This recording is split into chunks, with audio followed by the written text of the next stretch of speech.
Hello students, हमने new chapter start किया था that is microbes.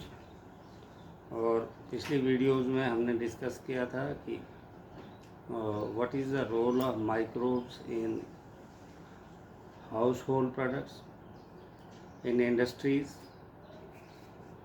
In enzymes, in beverages, in bioactive molecules. And today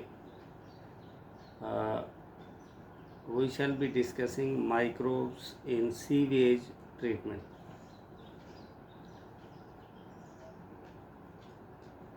Sewage treatment is a serious problem for a populous country. हमारे India को अगर हम देखेंगे तो इस वक्त जो हमारे घरों से गंदगी निकलती है, चाहे वो सेप्टिक टैंक्स में हो या सेप्टिक टैंक्स को क्लीन किया जाता है, तो हमारे लिए बहुत बड़ा चैलेंज है ये।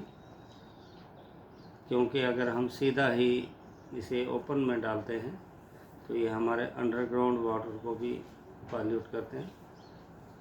तो उसमें माइक्रोब्स बहुत इम्पोर्टेंट रोल अदा करते हैं।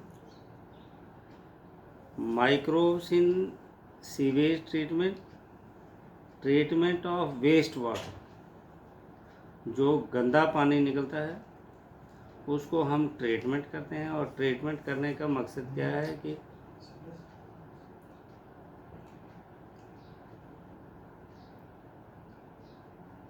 पानी को साफ़ करके हम उस पानी को दोबारा जो है अंडरग्राउंड वाटर में या हमारे वाटर सोर्सेज में ऐड करें।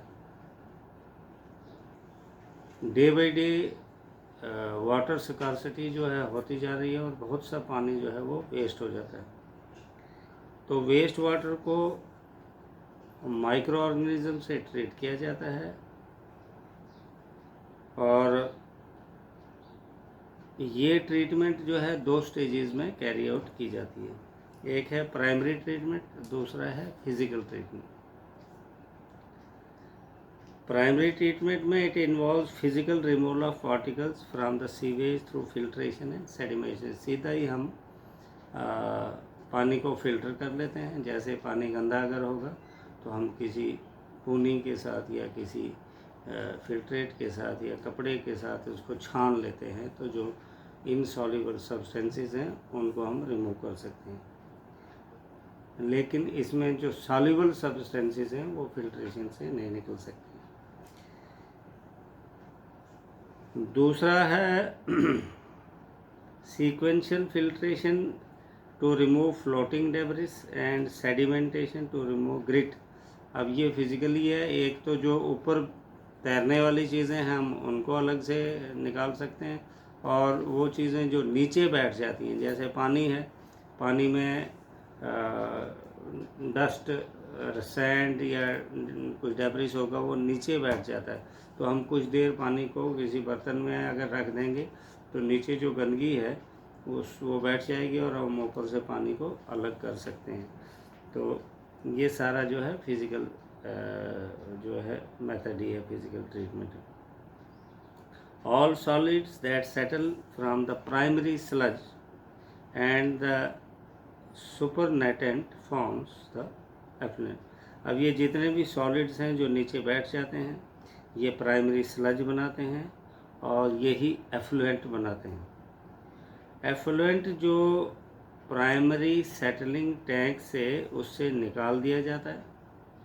अब ये एफ्लुएंट्स को निकाल के हम उसकी ट्रीटमेंट करते हैं, उसको बोलते हैं सेकेंडरी ट्रीटमेंट। पहला हमें था कि हम सॉलिड वेस्ट को वहाँ से अलग करें, तो सॉलिड वेस्ट को जब हमने अलग किया अब उसको ट्रीट किया जाता है सेकेंडरी ट्रीटमेंट से। अब सेकेंडरी ट्रीटमेंट में क्या होता है, प्राइमरी एफ्लुएंट को लार्ज एरेशन टैंक से गुजारा जाता है। एक बड़ा सा टैंक जिसमें एयर की काफ़ी सप्लाई होती है, एरेशन टैंक बोलते हैं। इससे क्या होता है कि एरोबिक माइक्रोब्स बहुत ज़्यादा डेवलप होते हैं into फ्लॉक्स। While growing, these microbes consumes a major part of the organic matter in the अब जब ये माइक्रोब्स बहुत ज़्यादा डेवलप होते हैं तो उस एफ्लुएंट में ज़्यादातर जो ऑर्गेनिक पार्ट है उसको ये खा जाते हैं। इससे बीओडी कम हो जाता है। बीओडी क्या है कि एक जितने भी हम पॉल्यूटेंट पानी में डालते हैं तो ये ऑक्सीजन की परसेंटेज को पानी में कम कर देते हैं। उसको बोलते हैं बायोकेमिकल ऑक्सीजन डिमांड, बीओडी भी कहते हैं। तो जब ये माइक्रोब्स हम यूज़ करते हैं तो ये बीओडी को रिड्यूस कर देते हैं। मींस उसकी जो ऑक्सीजन की डेफिशिएंसी पानी में हो जाती है उसको ये होने नहीं देते हैं, और वो ऑर्गेनिज्म जो ऑक्सीजन पे डिपेंड होते हैं वो सरवाइव कर जाते हैं, स्पेशली वाटर में। BOD is a measure of the organic matter present in the water.